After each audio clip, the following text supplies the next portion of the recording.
भगवान को आशीर्वाद देते हैं, जश्न मनाते हैं, गीत गाते हैं, बुरे कर्मों के फल आते हैं तो सिर पटक पटक होते हैं, आंसू बहाते हैं। यह समझ में नहीं आता, यह सभी माया का खेल है।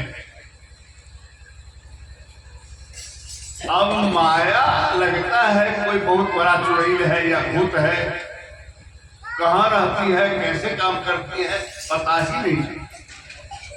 इसलिए कुछ लोग साधु महात्मा बन के लंगोटी धारण करके जटाजूट बढ़ाकर भभूत रमा करके जंगल में भाग जाते हैं या पहाड़ की कतराओं में जाकर छुप जाते हैं। माया से डर, कहाँ भाग कर जाओगे बच्चों, जहां जहां जाओगे वहां वहां माया का साम्राज्य है। जो माया कोई भूत प्रेत चुड़ैल नहीं है, वह तो परमात्मा की आह्लादनी शक्ति है। भगवान की 3 शक्तियां हैं, माया शक्ति, क्रिया शक्ति, इसे योग माया भी कहा जाता है, और महाशक्ति। जब तीनों शक्तियां आपको मदद करेंगी तब आप भवसागर पार कर पाएंगे। यदि माया से ही आप पराजित हो गए तब तो समझिए आपके लिए भवसागर पार करना बहुत कठिन, बहुत कठिन। क्योंकि माया शक्तियों में विकार है, वह विकारों में ऐसे गोत देती है, ऐसे डुबो देती है कि उससे निकलना बड़ा कठिन होता है। 6 प्रकार के विकार हैं और 6 प्रकार के विकार अनंत शाखाओं वाले। फिर उसमें पत्ते हैं, फूल है और फल भी है, बीज भी है और अनंत वृक्षों को उत्पन्न करने की क्षमता भी है। ये समझिए कि आप अभी निकल पाएंगे, प्रश्न ही नहीं। आप एक शाखा को पकड़ के जाएंगे तो वह अनंत है, उसका और स्वर का पता नहीं चलता।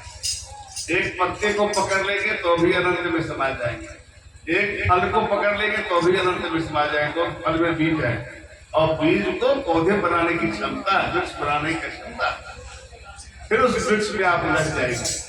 ऐसे ही उलझते उलझते आप माया से, इस संसार से नहीं निकल पाते। तो निकलेंगे कैसे? निकलने के लिए एक ही मार्ग है, सद्गुरु की प्राप्ति। सद्गुरु कैसे होते हैं? क्या उनके देह में लिखा हुआ होते हैं ये सद्गुरु हैं? नहीं नहीं, वो सामान्य मनुष्य की तरह ही होते हैं। आप ही की तरह भात रोटी खाते हैं, सांस लेते हैं, पानी पीते हैं, गंगा जमुना सामन नदी और कुएं में स्नान भी करते हैं, उन्हें भी जाना गर्मी लगती है, कंबल ओढ़ते हैं, रजाई ओढ़ते हैं, और खुशी मनाते हैं। अंतर यही है कि आप मुंह बिचकाते हैं, आंसू बहाते हैं और वो सुनाते हैं। कौन सी खुशी है? इतनी खुशी कहां से आ रही है? एक खुशी का भंडार है परमात्मा। जबकि अन्य जनों को परमात्मा का लेस मात्र भी पता नहीं। एक व्यक्ति सद्गुरु की प्राप्ति में घर छोड़कर जंगल में चला गया, पहुंच गया अपने सद्गुरु के पास, लेकिन पूछता है कि बाबा सद्गुरु कैसे होते हैं? तो बाबा ने कहा सद्गुरु वो कहीं एकांत में बैठे रहते हैं और जहां बैठे रहते हैं वहां समझो कि बासंती बयार चलती रहती है और वहां का वातावरण बहुत सुगंधित होता है, वो बहुत मधुर बोलते हैं, वो हमेशा मुस्कुराते रहते हैं, वो आनंद मनाते रहते हैं, उन्हें किसी चीज की चिंता नहीं रहती, क्या आया क्या गया, क्या नष्ट हुआ, क्या आबाद हुआ, क्या बर्बाद हुआ, उसका परवाह भी नहीं करते। ऐसे होते हैं। तो ऐसे ही सद्गुरु को करने से भवसागर पार हुआ जाता है। हाँ हाँ, और वह बच्चा चल दिया सद्गुरु की खोज में। 1 साल बीत गए, 2 साल बीत गए, 3 साल बीत गए, 10 साल बीत गए, 15 साल बीत गए, 30 साल बीत गए। अनेक संतों के बीच में वह लक्षण खोजने लगा, किसी संत में मिलता ही नहीं था। कहीं कोई तांत्रिक गुरु मिलता था, कोई मांत्रिक गुरु मिलता था, सब लक्षण तो एक व्यक्ति में मिल नहीं सकता। घूमते फिरते 21वें साल फिर उसी गुरु के पास कहा कि बाबा, आज से 20 साल पहले आपने जो लक्षण बताया था, वो सारे लक्षण तो आप ही में पाए जाते हैं, आप ही हमारे सदगुरु हैं क्या? कहा कि नहीं नहीं बच्चा, हम तुम्हारे सदगुरु नहीं, हमें मत फंसा। तुम्हारे सदगुरु वहां मंदिर में बैठे हुए हैं, जाओ उनका पांव पकड़ लो और उससे दीक्षा के लिए आग्रह किया। वह दौड़ा चला गया शिव मंदिर में। वहां देखा कि एक महात्मा जी बैठे हुए हैं, अपना दोनों पांव शिवलिंग पर रख करके सो रहे हैं, वो कर रहे हैं, सांस ले रहे हैं। कि महात्मा को तो ये बेलूड़ा है, इसे तो पता ही नहीं भगवान शिव के माथे पर दोनों पांव रख दिया, ये हमारे सदगुरु कैसे हो सकते?